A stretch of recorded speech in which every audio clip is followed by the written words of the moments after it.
하나님 주신 말씀은 시편 101편 1절과 2절 2절의 말씀입니다.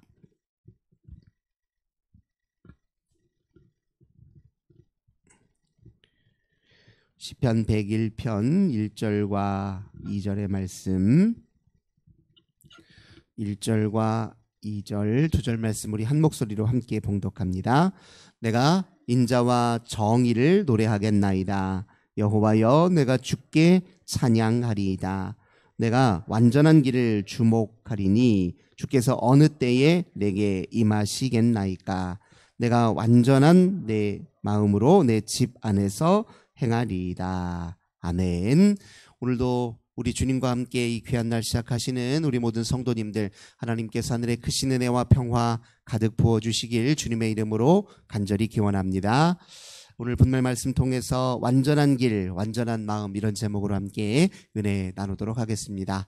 우리 기독교 신앙에서 이제 가장 중요한 부분은 바로 이제 영적 발달과 영적 성숙입니다.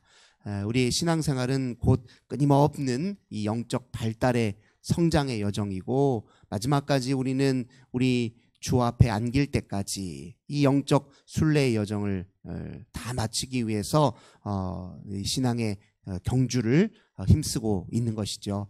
근데 이 영적 발달과 우리가 일반적으로 알고 있는 이 자아의 발달은 차이가 있습니다.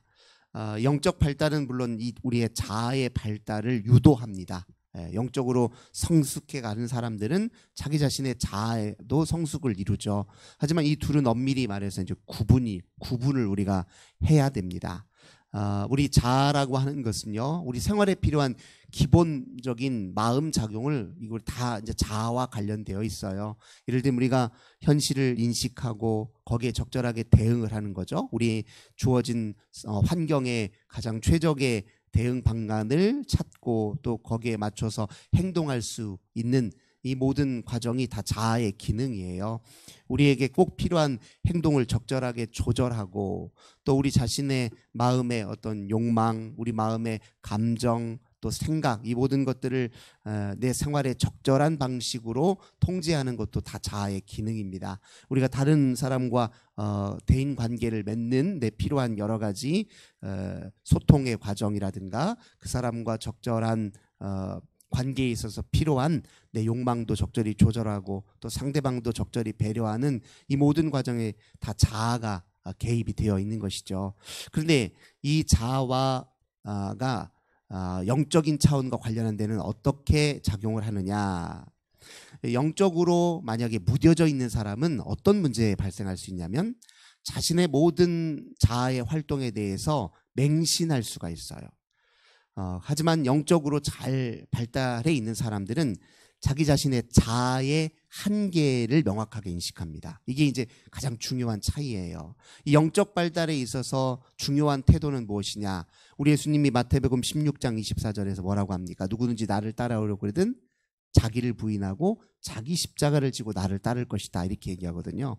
그러니까 영적 차원에서는 자아의 건강한 기능도 중요하지만 이 자아의 한계를 인식하고 그것을 내려놓을 줄도 알아야 됩니다. 이게 이제 영적 발달에서 중요한 태도이거든요. 자아를 맹신하는 사람들은 자기 스스로 이제 신적 위치에 서려고 자꾸 합니다. 내가 결정한 것은 내가 결정한 거니까 무조건 옳아. 내 생각은 무조건 옳아. 나의 판단은 가장 적절해. 늘 자기가 자기 인생에서 주인이 되려고 하고 자기가 결정하고 판단하는 것은 무조건 관철시키려고 하고, 근데 이런 식의 이제 태도는 영적으로 이제 무뎌진 사람에게 나타나는 특징이라는 거예요.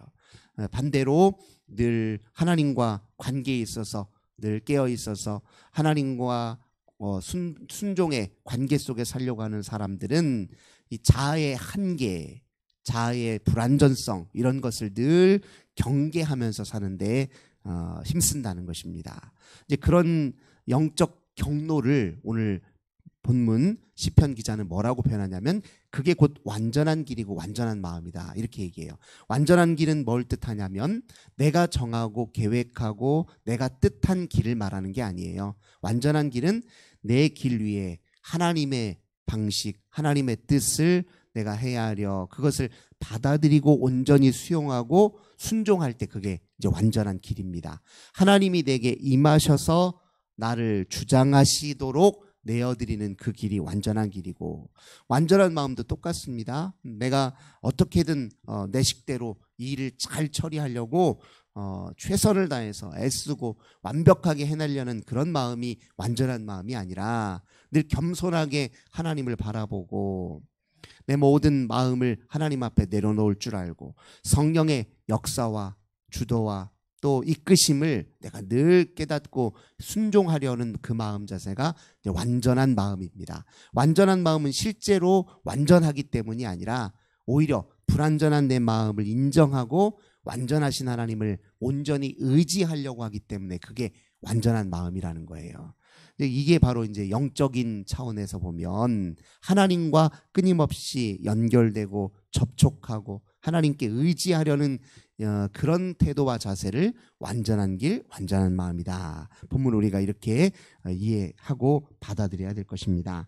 그래서 오늘 시편 기자가 나는 완전한 길, 완전한 마음으로 이렇게 주 앞에 서 있습니다 하면서 그 다음에 이제 어떤 점들을 강조하는지를 한번 보세요. 3절 보겠습니다. 나는 비천한 것을 내 눈앞에 두지 아니할 것이요. 이게 무엇이냐면은 인간답지 못한, 그렇죠.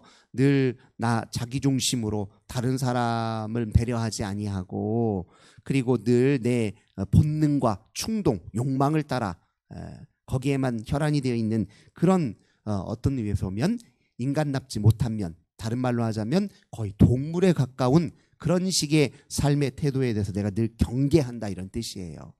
내가 하나님 앞에 내 자신을 비추어 보니 내가 인간으로서 하나님이 지으신 창조의 목적을 따라 온전히 살기 위해서 힘쓰다 보면 자기 자신의 그런 면들을 더 뚜렷하게, 다른 말로 하자면 자신의 죄된 면들을 더 뚜렷하게 인식하게 되어 있어요. 네.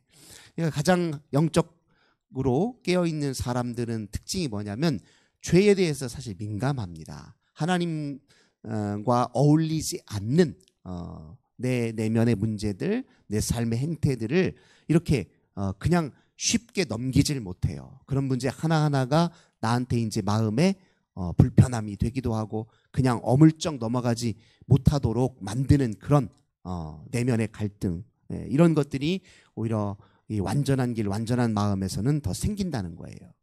그 다음에 두 번째, 또 3절 하반절 보겠습니다. 배교자들의 행위를 내가 미워하리니 나는 그 어느 것도 붙들지 아니하리라. 여기서 말하는 배교자들은 하나님이 아닌 것을 우상 숭배하는 그런 행태를 뜻하잖아요. 내가 하나님도 아닌 것을 목매고 집착하고 거기에 내 시간과 에너지와 열정을 다 쏟아내는 그런 어리석은 행태를 내가 늘 문제 삼고 참 하나님을 찾기 위해 몸부림치는 것이 이제 말 그대로 그게 완전한 길이고 완전한 마음이라는 거예요.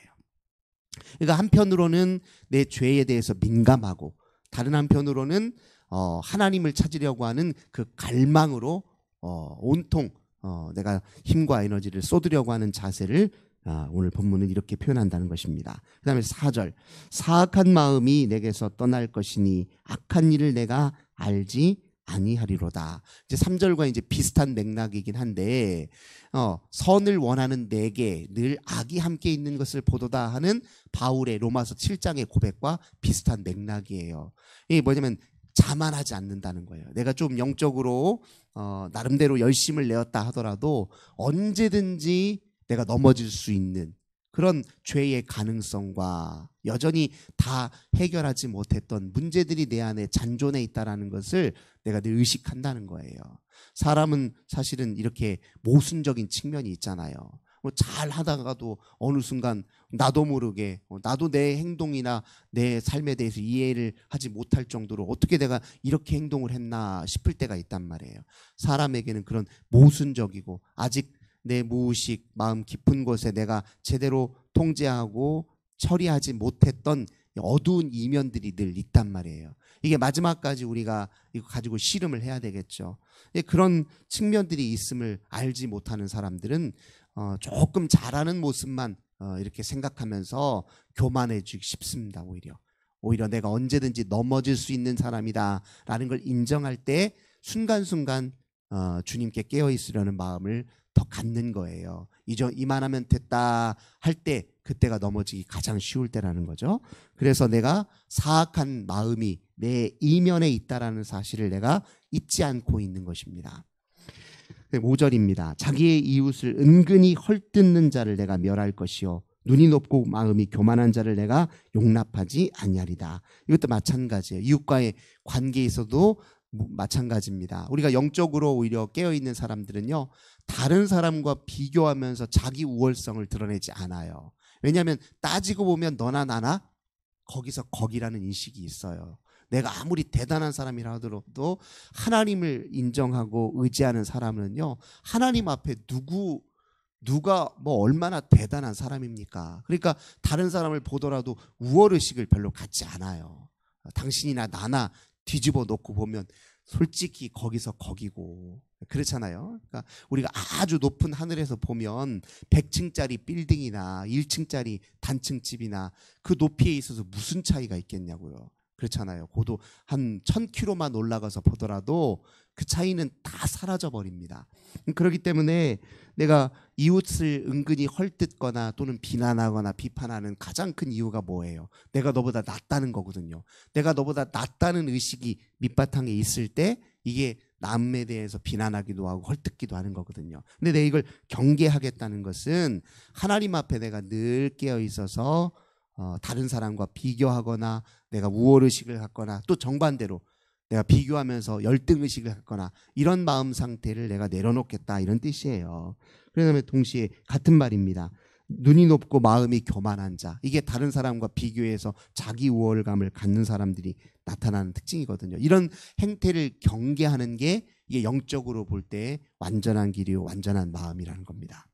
그 다음에 6절, 내 눈이 이 땅에 충성된 자를 살펴 나와 함께 살게 하리니 완전한 길에 행하는 자가 나를 따르리이다. 그러니까 이런 사람들은 또 특징이 무엇이냐면 진짜 하나님 앞에 겸손한 사람들의 이런 사람들을 가치 있게 보는 거예요. 그러니까 세속적으로 우리가 사회적으로 뭐 잘되고 성공하고 부유하고 또 이름이 많이 날려져 있고 이런 사람들을 막 부러워하거나 동경하는 게 아니라 영적으로 하나님 앞에 깨어있는 사람들, 이런 사람들을 가까이 하는 데 힘쓴다는 겁니다. 왜냐하면 그런 사람들과 함께 같이 서야 내가 완전한 길, 여기서 말하는 완전한 길은 반복해서 말하지만 하나님께로 가는 길이죠. 또 하나님을 모시는 길이에요. 이 길 위에 내가 더 충성할 수 있다는 겁니다.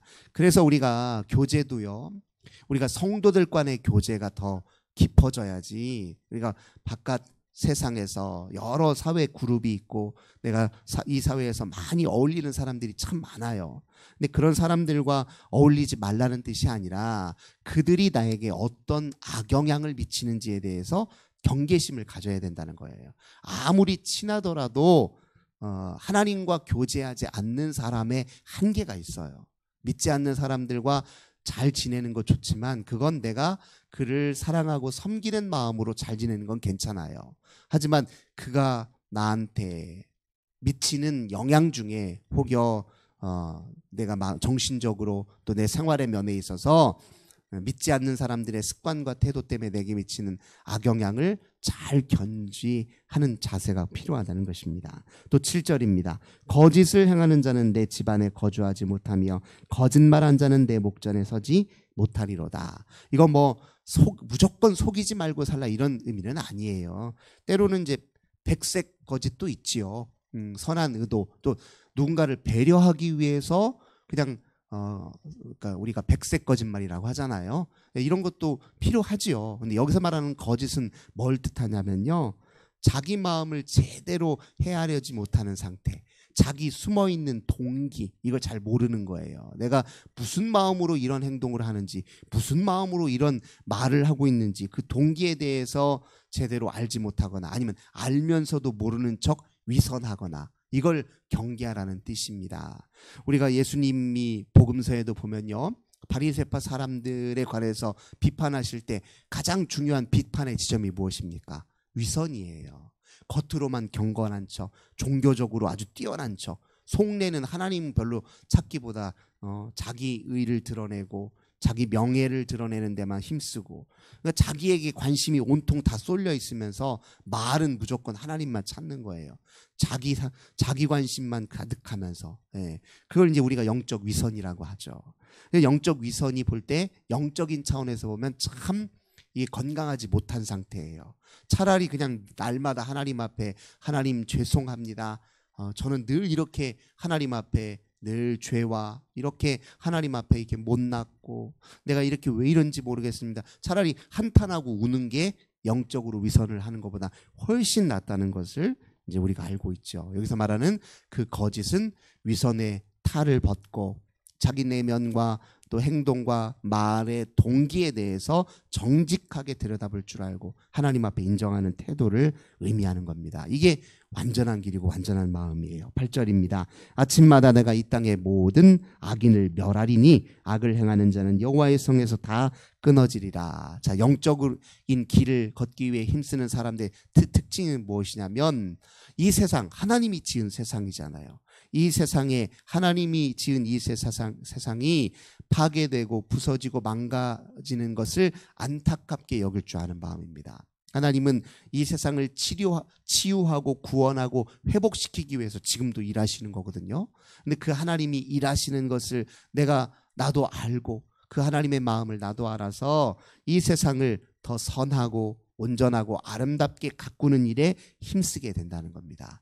그러니까 자기 이 한 몸, 이 한 생에 잘 먹고 잘 사는 데만 힘쓰는 게 아니라 하나님의 마음을 아니 내가 망가진 이 세상, 파괴되어 가고 병들어가는 이 세상에 나도 안타까운 마음으로 내 몫의 일을, 내 몫의 하나님의 일, 내 몫의 선한 일을 지향하는 데 힘쓴다는 겁니다. 이게 완전한 길이죠.